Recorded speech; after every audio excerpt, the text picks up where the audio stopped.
Bienvenue, madame, mademoiselle, monsieur, à ce nouveau numéro de l'entretien que la 2S TV, la première télévision privée et culturelle du Sénégal, vous propose tous les 15 jours.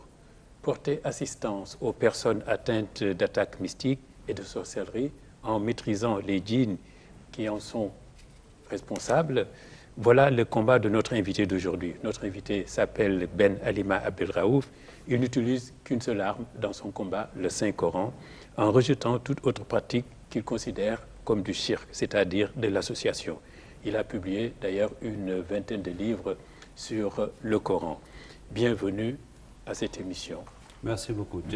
Voilà. Je tiens à dire que Iba Fall, qui est peut-être un de vos disciples, est déjà venu ici parler de l'exorcisme contre islamique. Eh bien, il m'avait prévenu de votre arrivée. Je pense que vous deviez faire une tournée dans le Sénégal et quelques pays environnants. Et je vous remercie donc, malgré ce calendrier chargé, d'avoir accepté l'invitation de l'entretien. Je vous en remercie sincèrement. Alors, je tiens tout de suite à dire que la personne que nous avons sur ce plateau s'appelle Mariam Cherif. Elle est capteuse de djinns. Oui. Voilà, donc elle attrape les djinns pour les convertir à force de soigner les gens qui sont possédés. On a appris à inverser le phénomène de possession. Donc on peut les attraper, les djinns des personnes qui sont malades, pour les faire parler, les convertir. On vous fera la démonstration tout à l'heure. Voilà, tout à l'heure. C'est impressionnant, j'en ai vu hier. Alors pour revenir à vous, vous êtes tunisien. Vous êtes de nationalité française, votre mère est américaine, votre épouse est ivoirienne. Alors voilà, ce qui fait un sacré mélange, un mélange culturel. Et c'est à cause de ce mélange culturel que je vous demande, est-ce que les gens ont raison quand ils disent, eh bien, les questions mystiques de sorcellerie, ça ne se passe qu'en Afrique, c'est l'apanage de l'Afrique? Non, ce n'est pas vrai. Il y en a partout dans le monde. Toutefois, c'est à des degrés différents. En Europe du Nord, en Amérique du Nord, c'est là qu'il y en a le moins, parce que dans leur histoire, ils se sont débarrassés, ils ont tourné le dos donc aux sorcières, à toutes ces choses-là. En Europe du Sud et de l'Est et en Amérique du Sud, il y en a plus. Chez les Arabes, il y en a plus. Chez les Turcs, les Pakistanais, les Indiens, les Chinois, il y en a plus encore. En Afrique, il y en a plus. Et le sommet, c'est dans les îles. Les îles comme Haïti, comme la Guadeloupe, comme aussi l'île Maurice et l'île de Madagascar, c'est là qu'il y en a encore plus qu'en Afrique. Oui. Alors, est-ce qu'au Sénégal, on parle de maraboutage, c'est cela? Oui, le maraboutage est quand même un mot assez vaste qui englobe aussi le fait d'apprendre le Coran. Mais quand il s'agit de gris-gris, de bagues mystiques, de secrets, effectivement, c'est cela. Voilà. Alors, pour précision, vous êtes de formation ingénieur en statistique et en économie. Vous avez embrassé la religion musulmane il y a de cela à 15 ans. Alors, quelle a été la raison de cette conversion? La raison, c'était la recherche d'un idéal. Donc, tout ce que les gens pouvaient chercher dans la vie, je l'avais déjà, étant donné que j'avais mon passeport américain, mon père qui était très bien placé, que j'étais très brillant dans les études. Donc, tout ce pourquoi les gens courent, je n'avais pas besoin de courir, c'était déjà là. Donc, je cherchais un idéal de quelque chose de vérité, de sublime, de beau, qui va aussi aider les gens. Et c'est dans l'islam que j'ai trouvé cet idéal. Avant, j'étais athée, donc je ne croyais en rien, tout simplement parce que je n'en avais pas eu la preuve. C'est une forme d'être cartésien. Et donc, j'ai trouvé ma voie dans l'islam. Brusquement, comme ça, c'est arrivé comment ça?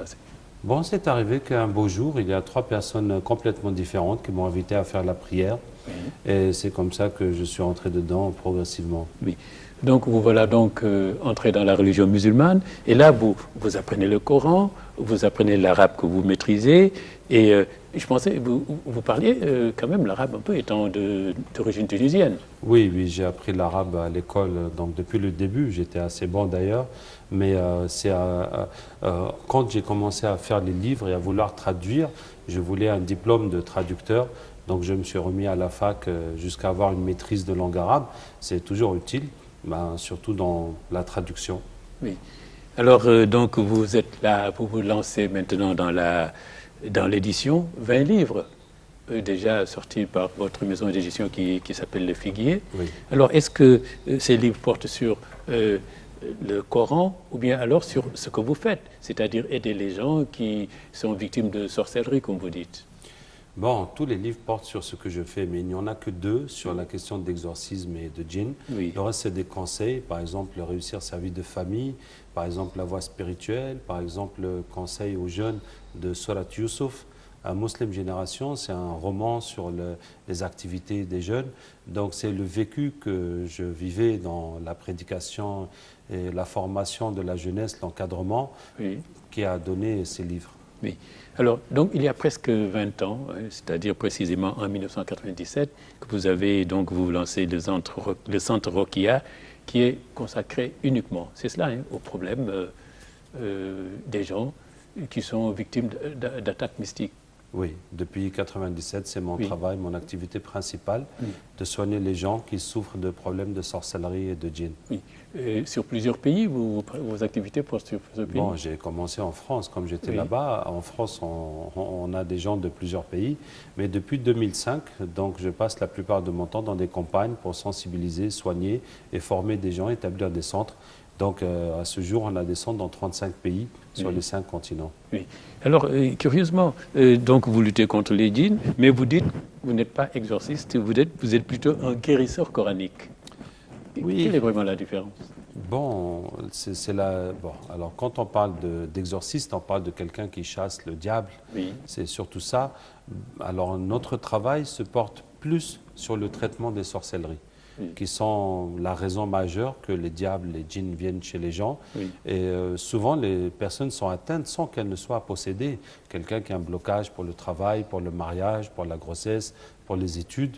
C'est ce dont souffre la majorité de nos patients, mais rares parmi eux sont ceux qui sont possédés. Oui. Alors quand les gens viennent vous voir et qui pensent qu'ils ont des problèmes de sorcellerie, attaque de djinns, alors comment cela se manifeste? Parce que ici, quelqu'un qui est drogué, il peut être considéré, on dit non, c'est les djinns, même un fou, on peut dire c'est les djinns qui l'ont pris, il est possédé. Alors comment arrivez-vous à faire un diagnostic qui soit clair?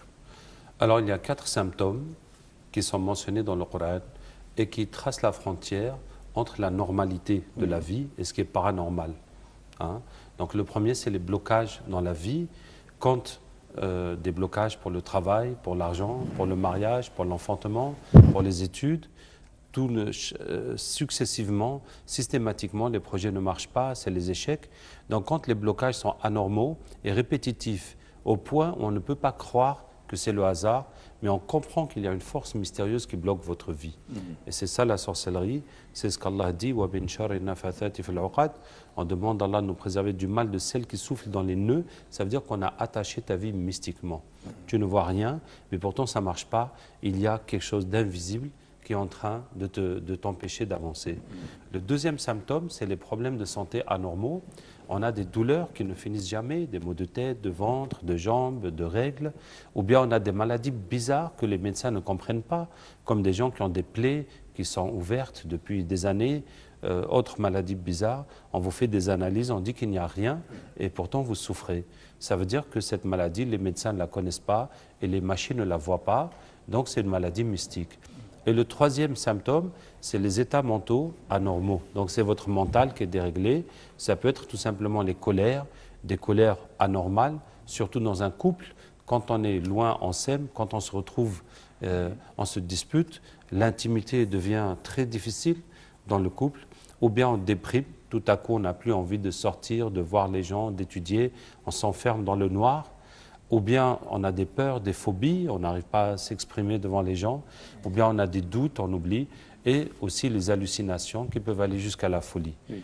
Et le quatrième symptôme, c'est les cauchemars. Alors les cauchemars, ce n'est pas un problème en tant que tel, mais c'est un signe, ça veut dire qu'on voit, ça révèle ce qu'on a comme problème mystique. On rêve qu'on est poursuivi, des serpents, des chiens, des bœufs, de l'eau, monter, tomber, des morts, et aussi des rêves sexuels anormaux, qu'on appelle les rapes, les femmes et les maris de nuit. Alors nous en parlons de ça. Alors vous parlez de sorcellerie, mais ici on parle tout simplement d'attaque mystique. C'est ça que je disais, le maraboutage. On considère que c'est du maraboutage. Quand un mauvais sort a été jeté sur quelqu'un. Bon, on va dire le maraboutage, si c'est les marabouts qui font ça. Oui. Mais il y a d'autres sociétés où c'est des féticheurs qui le font. Il y a d'autres endroits où vraiment les sorciers n'ont pas de lien avec la religion.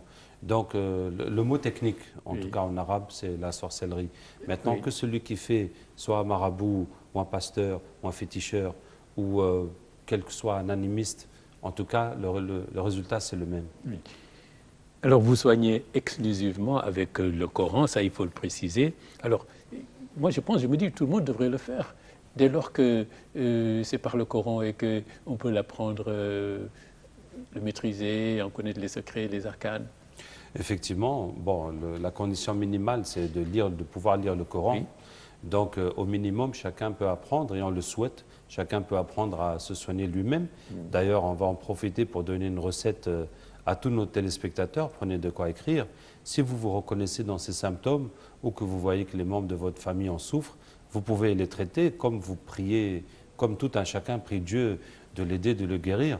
Donc, on peut aussi se soigner. Il faut prendre de l'eau, un bidon de 20 litres, et vous lisez dessus la Fatiha, Ayatul Kursi, les 3 dernières sourates, Ikhlas, Falaqi, Nasi, plus 3 versets spéciaux pour enlever les sorcelleries. C'est le verset de Moussa, alayhi salam, avec les sorciers de Pharaon, où Allah dit que Allah détruit la sorcellerie par ses paroles. Et ce sont ces paroles précisément d'Allah Ta'ala qui détruisent les sorcelleries. Donc c'est dans la sourate 7, Al-A'raf, les versets 117 à 122. Et puis sourate 10, Yunus, les versets 81 et 82. Et sourate 20, Taha, les versets 68 à 70. Donc tous ces versets, Fatiha, Kursi, Ikhlas, Falaq, Nas, A'raf, 117 à 122, Yunus, 81 et 82, et Taha, 68 à 70, vous lisez 11 fois chacun. Quand vous avez lu ça, cette eau va enlever la sorcellerie, les djinns, le mauvais œil. Vous allez en boire, vous lavez chaque soir avec 1,5 litre. Vous pouvez vous laver dans la douche, mais il faut faire attention de récupérer l'eau dans une bassine pour jeter dehors, dans un endroit propre, ne pas laisser aller dans les égouts. Vous allez vous laver comme ça pendant 12 jours d'affilée et aussi asperger toute la maison avec cette eau. Si vous avez un problème au travail, dans la boutique ou le restaurant, l'atelier, vous allez tout asperger avec l'eau, ça va partir.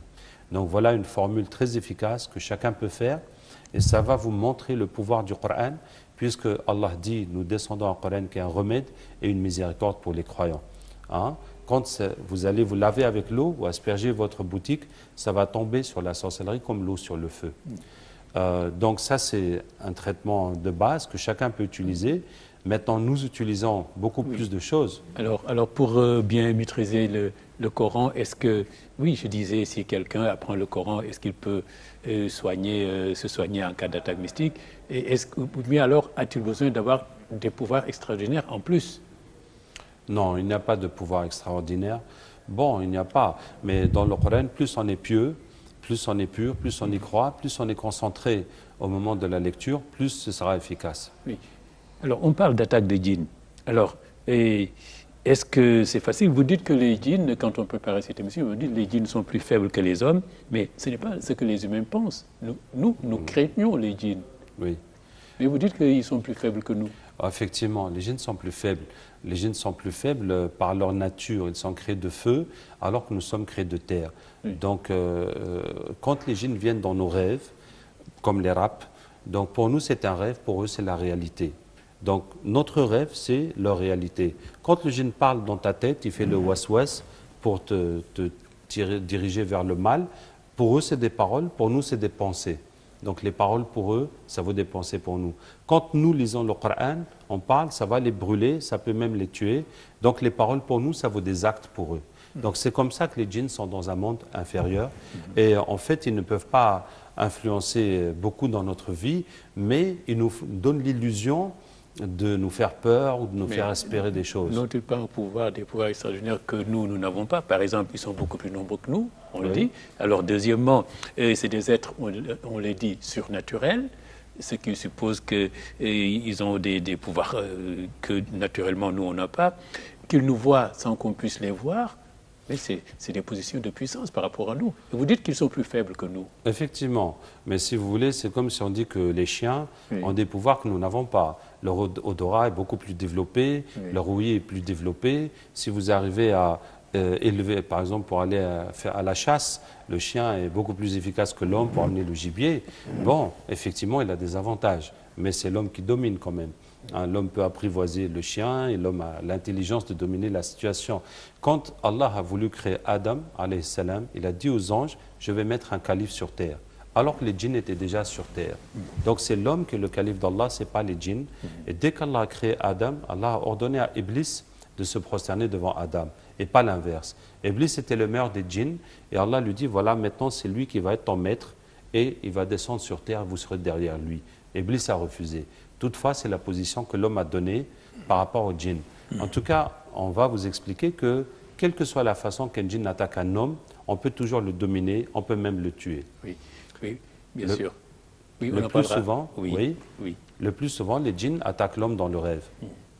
Alors, moi, je veux avant cela qu'on parle des différences fondamentales entre eux et nous. Par exemple, il faut se transformer. Oui. Parce que nous, on est omnibulés, on les craint, parce qu'on pense qu'ils ont une grande puissance.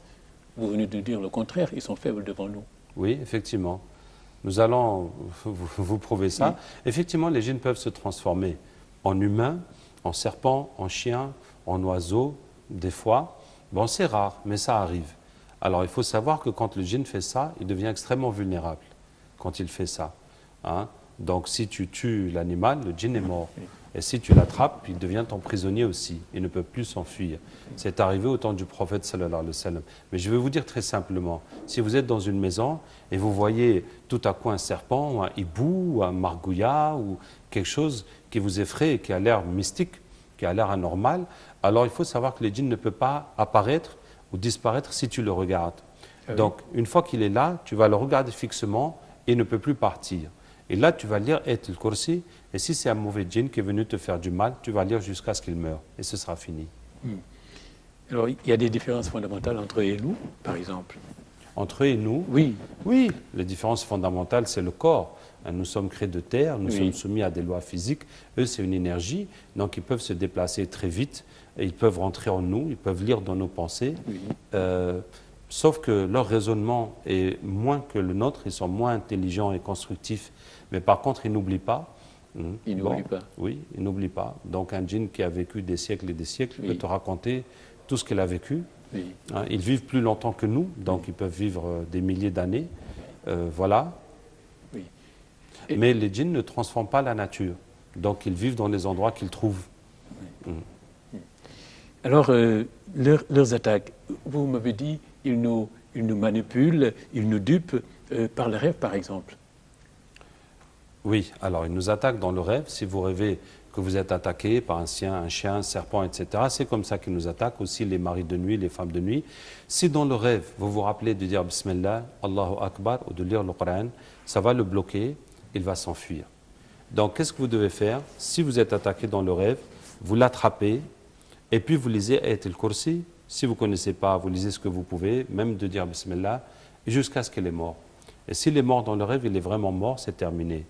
Bon, même si je vais vous donner le cas des enfants, si vos enfants font des cauchemars et qu'ils vous disent qu'il y a un méchant qui vient les taper dans le rêve, eh bien tu lui dis que quand tu vois le méchant, tu vas le doigter et tu dis Bismillah, Bismillah, Bismillah, et il pourra le tuer ou le chasser comme ça, et ça ne se reproduira plus. Mais le rêve, comment on peut intervenir dans le rêve? Le rêve, on le subit plutôt.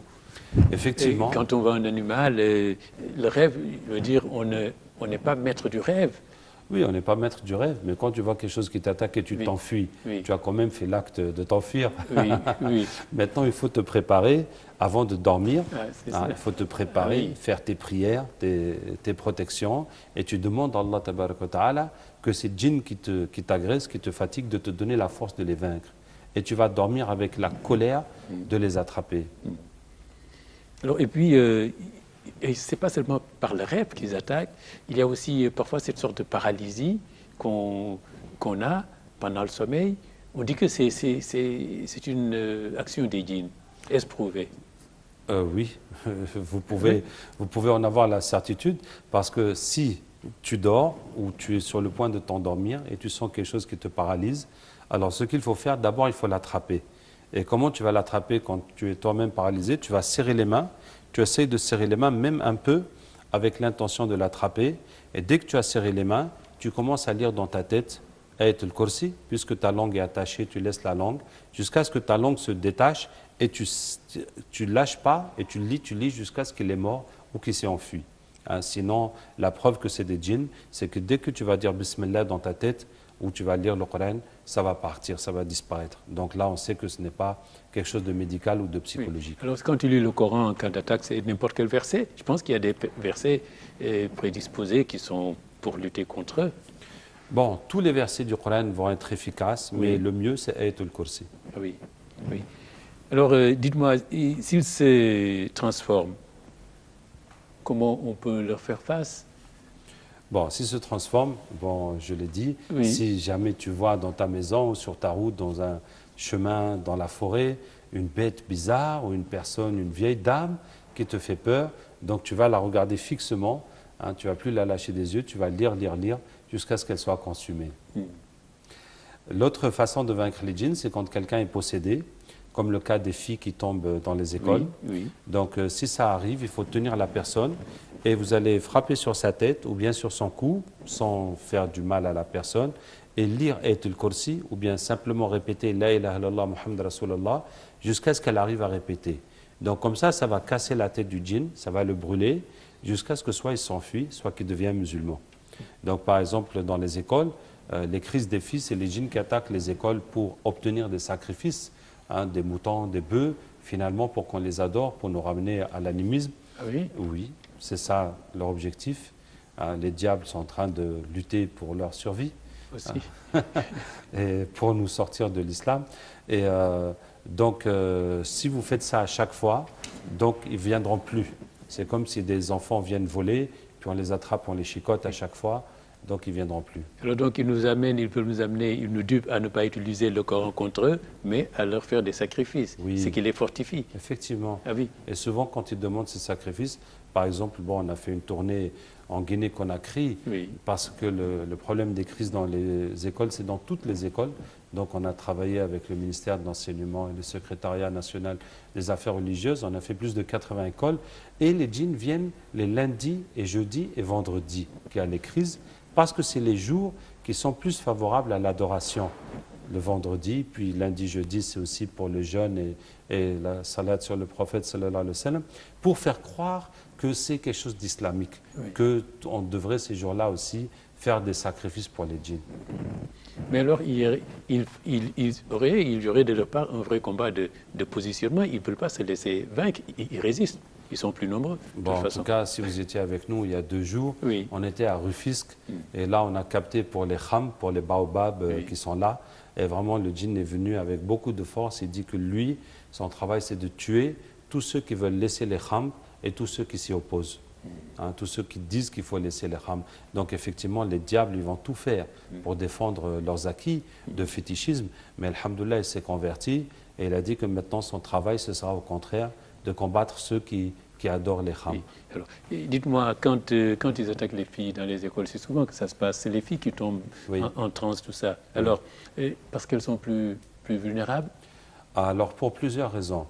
D'abord, la sorcellerie est plus une question de jalousie que d'intérêt. Et cette jalousie s'exerce plus entre femmes. Donc, c'est les femmes qui en font le plus et qui en subissent le plus. Deuxièmement, parce que les sorciers utilisent plus les djinns mâles que les djinns femelles. Et ces djinns aiment les femmes pour abuser d'elles en même temps. Troisièmement, parce que les femmes sont plus émotives. Une femme a peur plus facilement, elle pleure aussi plus facilement. Donc un djinn chez une femme peut la posséder plus facilement que si c'était un homme. Bon, il y a aussi la question de l'habillement.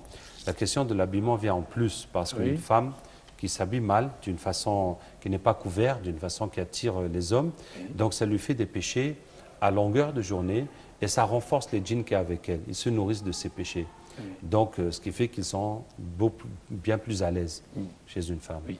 Et vous m'aviez dit aussi, Ben Halima Abdelraouf, quand on préparait cette émission, qu'on peut donc leur faire face. C'est ce que vous dites depuis qu'on discute dans cette émission. Vous dites même qu'ils sont plus faibles que nous, qu'on peut leur faire face et ne pas avoir peur d'eux, et puis les attaquer, changer le rapport de force entre eux et nous.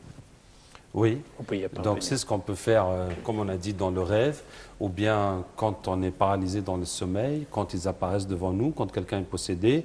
Et l'autre façon, c'est la façon mentale. La façon mentale de vaincre les djinns. Par exemple, si vous avez des maris de nuit qui vous embêtent, eh ben, tu vas lui parler, vous allez lui parler avant de dormir. Donc avant de dormir, tu dis, toi là qui viens dans mes rêves abuser de moi, viens, je vais te parler. Et tu vas lire un verset du Coran. Wa min ayatihi, parmi ces signes, il vous a créé de vous-même des épouses ou des époux pour trouver auprès d'elle la sérénité. Il a mis entre vous l'amour et la miséricorde. C'est Surat Ar-Rum, la Surat 30, le verset 21. Et c'est le verset qui montre que le mariage entre espèces différentes ne peut pas marcher et que dans chaque espèce, Allah a fait les mâles et les femelles pour qu'ils s'aiment et qu'ils trouvent le bonheur. Donc vous répétez ça 10, 20, 30 fois, le djinn va voir qu'effectivement, il n'a rien à faire avec toi et que son bonheur est ailleurs et ça va le faire partir. Et quand tu as fait ça, après tu dis, maintenant si je te vois encore dans le rêve, je vais te tuer. Et tu dors comme ça, Inch'Allah, ton problème sera réglé. Oui. Parce que là, c'est très répandu dans nos sociétés de dire qu'on appelle ici le terme wolof tchororap farourap, c'est-à-dire des femmes qui ont des amants djinns et qui sont persuadées qu'ils viennent les visiter le soir, qui les attendent même parfois. Bon, c'est tellement répandu au Sénégal, effectivement, que certains pensent que c'est normal, alors que ce n'est pas normal du tout. Il faut vous en débarrasser, absolument, parce qu'ils sont là le plus souvent pour vous empêcher de vous marier ou d'avoir des enfants. Oui. Alors, les djinns, ils préfèrent nos femmes humaines à leurs femmes? On les envoie faire ce travail. Il faut savoir que la majorité des djinns ne se mêlent pas de la vie des humains. Oui. Donc ceux que nous connaissons, c'est parce qu'on les a envoyés pour nous faire du mal. C'est pour ça qu'on entend qu'ils sont les plus visibles. Oui. Alors peut-être que justement, on dit que vous travaillez beaucoup pour les capturer, hein, c'est le truc captage. Et je rappelle que c'est pour ça que je vous ai présenté en début d'émission Mariam Cherif, qui est capteuse de djinns. Peut-être que là, on va voir la séance de captage, comment ça va se passer. On va y aller. Oui. Donc on va demander à Allah de ramener les djinns Oui. qui ne sont pas contents de ce qu'on a dit. On va voir ce qu'ils vont... Ah oui, tout ce qu'on a dit, ils ne sont pas contents. Effectivement. Ah oui. Effectivement. Mais ils ne vont rien nous faire là, non? Non, non, non, Ils non. peuvent rien. Ils peuvent rien. Allons-y. أعوذ بالله من الشيطان الرجيم إن وليي الله الذي نزل الكتاب وهو يتولى الصالحين أينما تكونوا يأتي بكم الله جميعا إن الله على كل شيء قدير. Bonjour.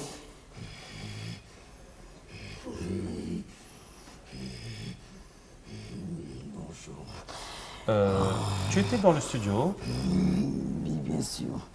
Qu'est-ce que tu fais ici? Non, moi, par contre, moi, je dors ici. Ah, tu dors ici. Oui. Mais qu'est-ce que tu fais dans le studio, à part dormir? Je suis chargé de surveiller tous ceux qui ont des pactes avec nous. Tu surveilles tous ceux qui ont des pactes avec vous. Voilà. Tu veux dire des bagues, des gris-gris, Oui, c'est ça. qui vous font des sacrifices. Voilà. Donc tu surveilles tous les employés ou les visiteurs qui ont des Voilà. pactes Et puis, avec je vous. suis chargé de me rassurer qu'ils reviendront toujours nous en faire. Ah, il faut qu'ils reviennent chaque fois vous faire des Voilà. sacrifices. C'est ça. Donc quoi, il faut qu'ils aient des problèmes pour vous faire des sacrifices à chaque fois? C'est ça, c'est bien ça. Ah. Nous leur mettons dans une situation, nous leur mettons contre le mur et puis ils reviennent vers nous trouver protection. Vous les mettez toujours dans l'impasse pour qu'ils reviennent chercher vos services à chaque fois. C'est ça. Et tu es ici, tu dors, tu surveilles que tout le monde va régulièrement vous faire des sacrifices et faire des choses. C'est ce que nos maîtres nous demandent de faire. Vos maîtres vous ont envoyé pour faire ce travail. C'est ça. Vous assurez que les clients reviennent tout le temps. Voilà, et qu'ils ne vont pas ailleurs. Qu'ils ne Ah. viennent pas chez vous de toute façon. Qu'ils ne viennent pas chez nous Voilà. et qu'ils n'aillent pas chez d'autres marabouts C'est ça. pour fidéliser leurs clients. N'est-ce pas? Oui. D'accord, d'accord. Tu peux nous dire quelle est ta relation avec Iblis? Oh, devant tout ce monde. Oui, devant tout ce monde. Bon, tu peux me dire à l'oreille si tu préfères. Voilà, je Oui. préfère. Vas-y. Voilà. Uh-huh. Voilà, c'est le Père, nous. Le Ah, c'est votre père. Voilà, nous, les livres, qui ne le savent pas. Pardon, pardon? Nous, les livres à notre Père, mais ils ne savent pas. Vous les livrez à votre père, mais eux ne savent pas. Voilà, c'est ça. Ils ne savent pas que vous travaillez pour le diable. C'est ça. Eh bien, merci On leur beaucoup fait de cette croire. confidence. Pardon? Voilà, on leur fait croire que tout ce qu'ils font, c'est islamique. Vous leur faites croire que tout ce qu'ils font, c'est islamique, Voilà, alors que c'est pour le diable. voilà. Eh bien, On explique que ça restera entre nous. oui, ça reste entre nous. Bien sûr. Je vais te dire quelque chose quand même. إن الشيطان لكم عدو فاتخذوه عدوا إنما يدعو حزبه ليكونوا من أصحاب السعير. Ça, il nous l'a jamais dit. Qu'est-ce que tu as vu? إن الشيطان لكم عدو فاتخذوه Il عدوا. nous a jamais dit qu'il a été là-haut. Il nous a jamais dit. Voilà. Qu'est-ce que tu vois? إن الشيطان لكم عدو فاتخذوه عدوا. Qu'il a trahi tout le monde. Il a trahi tout le monde. Oui.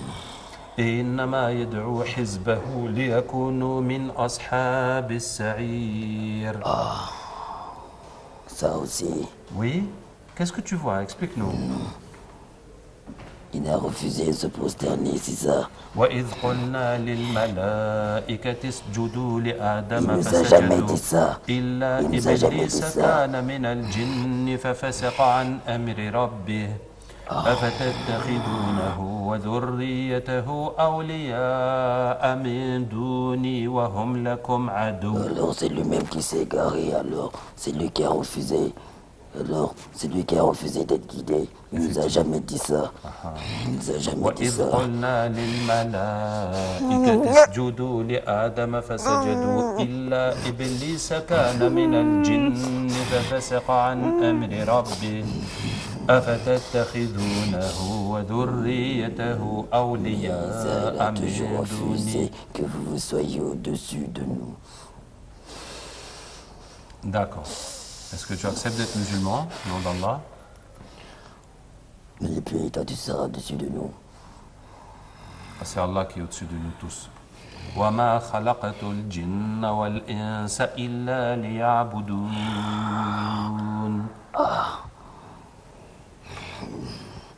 C'est vrai. Oui, c'est vrai. وما خلقت الجن والإنس إلا ليعبدون.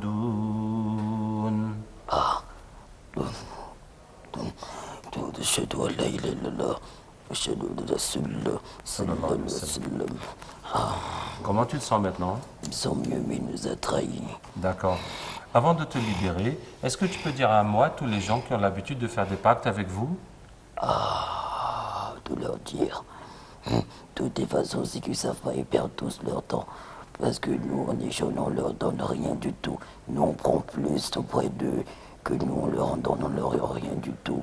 Tous ceux qui viennent porter des bagues, des gris-gris, faire des sacrifices, vous leur donnez rien, Voilà. vous prenez plus encore dans leur vie. Voilà, c'est ça. Et puis tous ceux qui nous demandent des services, tous ceux qui nous demandent la réussite, et puis tous ceux qui veulent évoluer également, on ne leur donne rien du tout. Du tout. Voilà. Nous, par contre, en échange, nous, on se sert. On se servait. Voilà. Merci beaucoup du conseil. Tu peux aller rejoindre les musulmans. Salam alaikum. Ouais, salam.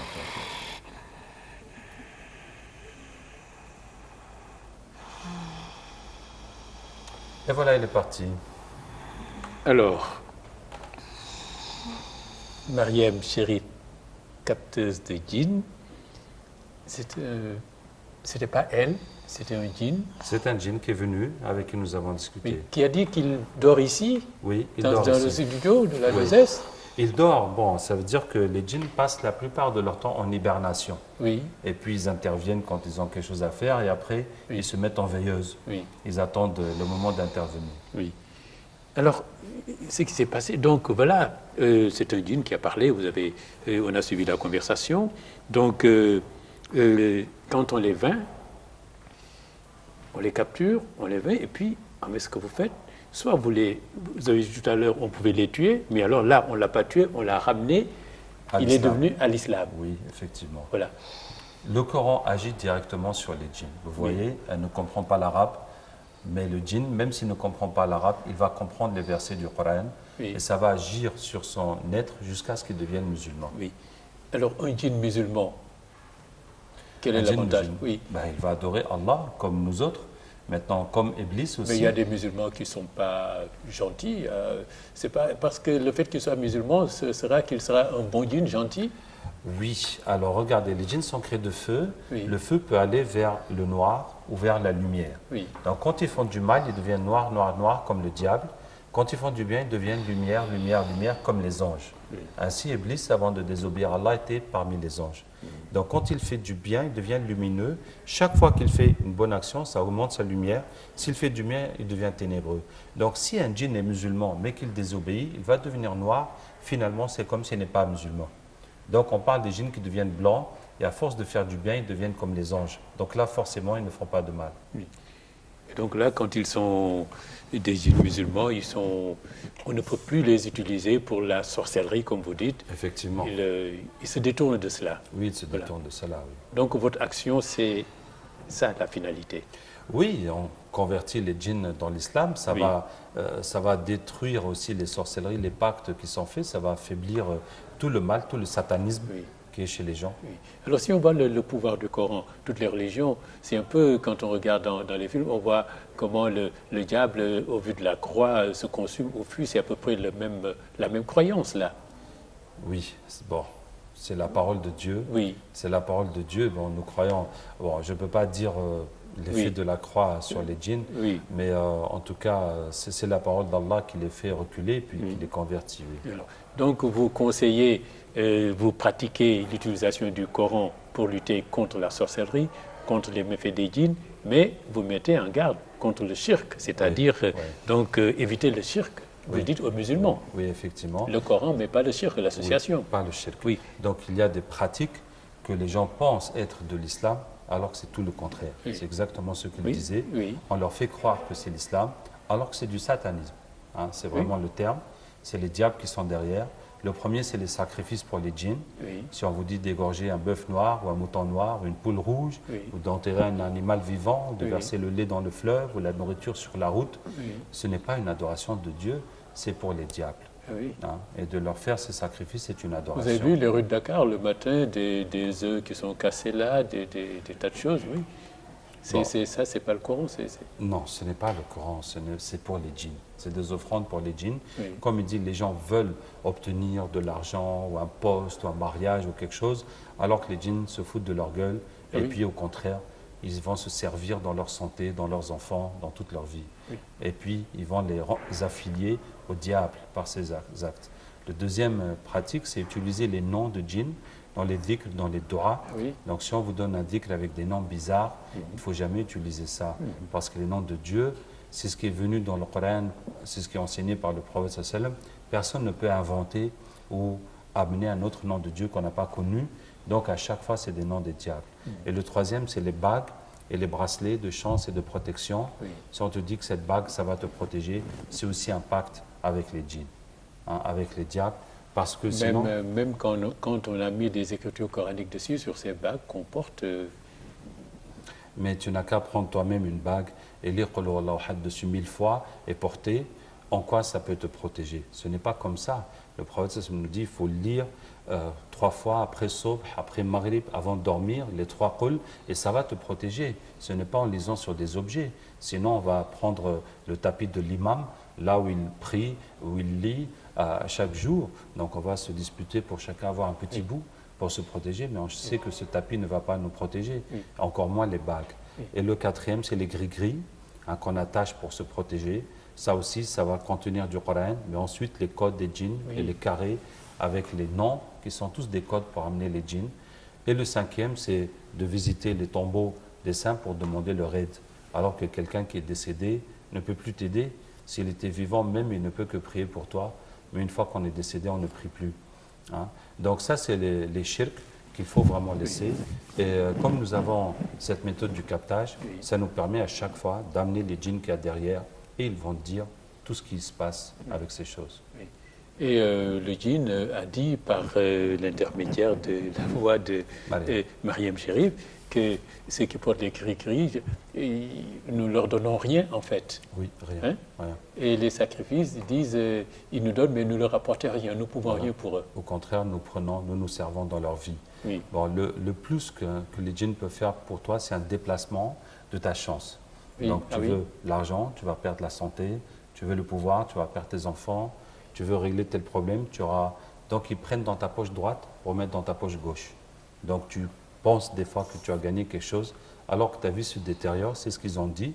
Ils s'assurent que les gens vont toujours revenir en les mettant toujours dans des cul-de-sac, dans des impasses, pour que chaque fois ils reviennent vers eux chercher des solutions.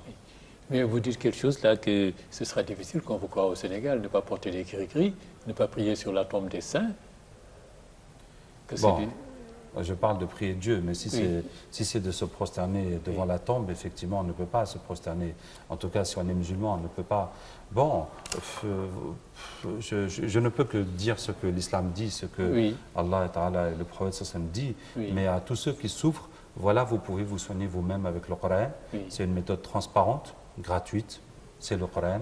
Donc faites-le vous-même, vous allez en sentir les bienfaits. Nous enlevons les djinns toute la journée. Beaucoup de patients viennent nous voir avec des gris-gris. Ceux qui ne sont pas convaincus, on va ramener devant eux les djinns qui sont avec les gris-gris. Eux-mêmes vont dire qu'est-ce qu'ils font à cette personne. Et alors, vous dites avoir trop recours aux djinns, c'est leur donner tout simplement de la force, de la puissance. Oui.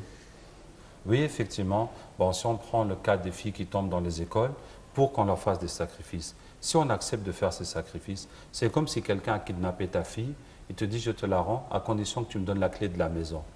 Donc si tu lui donnes la clé de la maison, maintenant il va faire tout ce qu'il veut dans toute la famille, tu ne pourras même pas l'empêcher, parce que c'est toi-même qui l'as accueilli chez toi.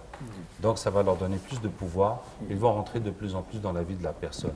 Et Yanni, quelqu'un me disait il y a 2 jours dans une conférence, mais est-ce que les gris-gris, ça n'apporte pas la richesse? Je disais, mais si ça apportait la richesse, l'Afrique serait le continent le plus riche du monde. Or qu'on sait tous que ce n'est pas le cas. Vous avez vu, même dans le sport, les gris-gris, il y a des budgets votés pour les équipes qui vont en compétition sportive. Donc les gris-gris, c'est pour ça que j'ai dit, on y croit.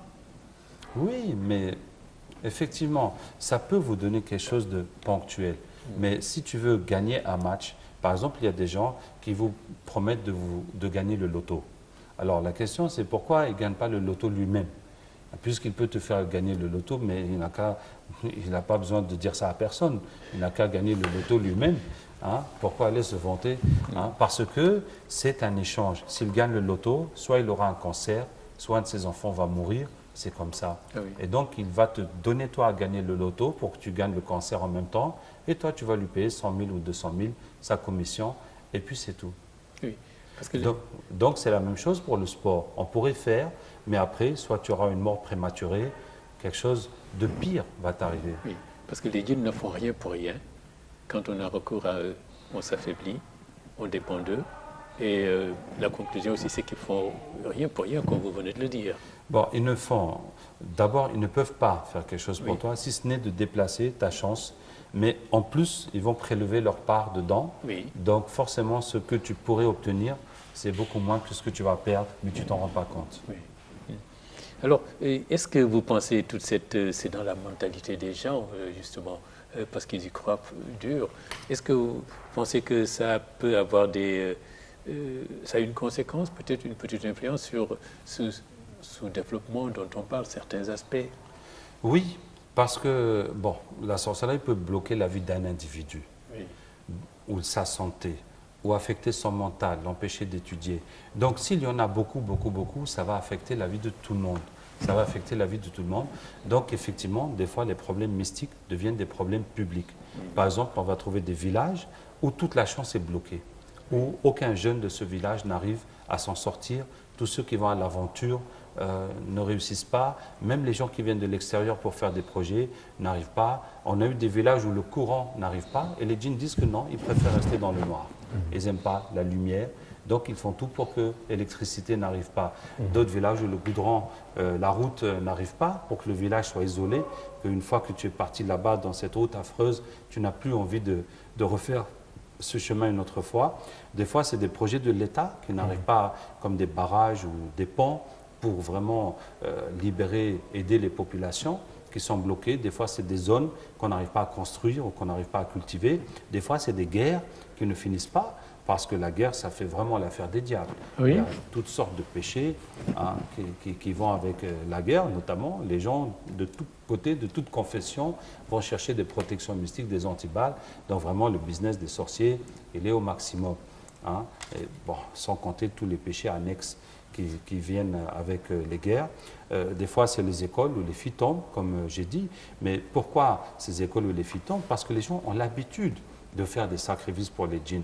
Donc, ils sont prédisposés à accepter cette solution. Mais là où les gens ne font pas, donc les djinns ne vont pas faire parce qu'ils savent qu'à l'arrivée, personne ne va leur faire de sacrifice de toute façon. Voilà. Oui.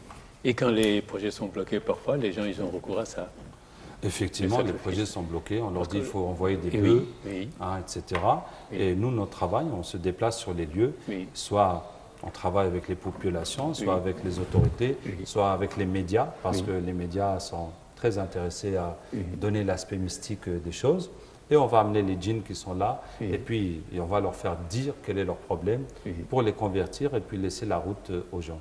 Oui. Et ça se capture facilement, un djinn, là, parce que là, moi, ça fait la deuxième fois que j'y assiste. Ça se capture facilement? Bon, une fois qu'on a le capteur, une fois que la oui. technique est rodée, Oui. ça devient facile. C'est Oui. même déconcertant de facilité. Oui. Sauf que quand c'est des djinns qui sont très durs et très féroces, Oui. bon, on risque d'avoir une bagarre. Ah oui? Oui, ils vont se lever. Oui. Bon, une fois, on était en direct à la télévision, il y avait une table en verre, et le djinn s'est énervé, il a dit « Non, c'est pas possible ». Il a fracassé la table, c'est tombé en 1000 morceaux. Oui. Hein. Donc eux, ils n'ont pas de respect pour le... Et puis vous voyez, en tout cas, vous avez vu vraiment que leur mentalité, elle est manipulable. Oui. Hein, parce qu'il dit non, je ne peux pas dire devant tous les gens que je travaille pour le diable. Je dis bon, tu me dis à l'oreille, Oui. mais alors que nous, on sait très bien, un petit enfant Oui. aurait pu repérer la ruse. Oui. Hein, mais alhamdoulilah, Oui, on a donc cet Oui. avantage. C'est pour ça que vous dites notre mental est plus développé que le Oui, leur, peut-être. oui, Ils n'ont vous pas avez plus de vu, mental que nous. Voilà, vous avez vu avec quelle facilité Oui. on l'a manipulé. Oui. Donc, si on fait la conclusion de cette émission, il ne faut pas avoir peur d'eux. Non, on a peur d'eux par habitude, pour Oui. les histoires qu'on a racontées. Oui. Il faut dire que quand on est soi-même dans le shirk, Oui. quand soi-même on porte les gris-gris, on fait les sacrifices pour les djinns, on n'a plus aucune protection, Oui. donc on est à leur merci. Oui. Donc c'est là qu'on est en position de faiblesse. Oui. Alors, on a deux choix, soit de continuer à se soumettre indéfiniment, soit de rompre avec ça et retourner vers Dieu, utiliser le Coran, et on va prendre sa situation en main et on n'aura plus besoin d'eux. Mais pour quelqu'un, pour un musulman qui n'a jamais versé dans ça, il n'a pas besoin d'avoir peur d'eux. Quelle que soit la façon que les djinns vont venir dans ta vie, on peut toujours les vaincre. Maintenant, si c'est des humains qui te font la sorcellerie, on peut aussi les vaincre de la même façon dans le rêve. Je vous raconte une histoire très vite. C'était une jeune fille, une de ses grand-mères lui faisait la sorcellerie et la vieille est venue dans son rêve avec un couteau pour la poignarder et la fille lui a arraché le couteau et l'a poignardé et la vieille s'est levée le matin, elle a vomi du sang pendant 3 jours puis elle est morte. Hein? Donc même si c'est un humain qui te fait du mal mystiquement, tu n'as qu'à prier Allah de te donner la force de le vaincre, comme lui il a demandé au diable. Toi tu vas demander à Allah de faire sa justice et tu vas le chercher pour le vaincre. Et quand tu auras fait ça, personne n'osera plus t'en faire, parce qu'ils sauront que ça va se retourner contre eux. Oui. Alors, je sais que vous faites des conférences, hein, vous rencontrez des gens, vous allez à l'intérieur. Alors, est-ce que les gens sont sensibles à ce discours? Est-ce qu'ils se détournent de ces pratiques quand même quand vous parlez avec eux, quand vous faites des captures de djinns devant eux? Les gens sont sensibles au discours, ils sont beaucoup plus sensibles aux captures de djinns. Ah oui. Quand on ramène les djinns et qu'ils voient que les djinns parlent et qu'ils disent ce qui se passe, là, ça va les choquer, ça va les bouger beaucoup plus que le simple discours. Je vous remercie vraiment d'être venu, Ben Alima Abdel Raouf. Donc, j'ai dû vous occuper de Rokia, qui est donc spécialisée dans la capture, la chasse aux djinns, la lutte contre les attaques mystiques. Et puis, je remercie aussi Mariam Sherif, capteur de djinns, qui est venu avec vous sur ce plateau de l'entretien nous montrer comment ce phénomène se passe, ce qui est toujours spectaculaire quand on regarde. Merci beaucoup, Sada. Je vous remercie. Quant à vous, madame, mademoiselle, monsieur, merci d'avoir suivi cette émission, disons, un peu spéciale de l'entretien. Je vous donne rendez-vous dans 15 jours pour un autre numéro. Au revoir.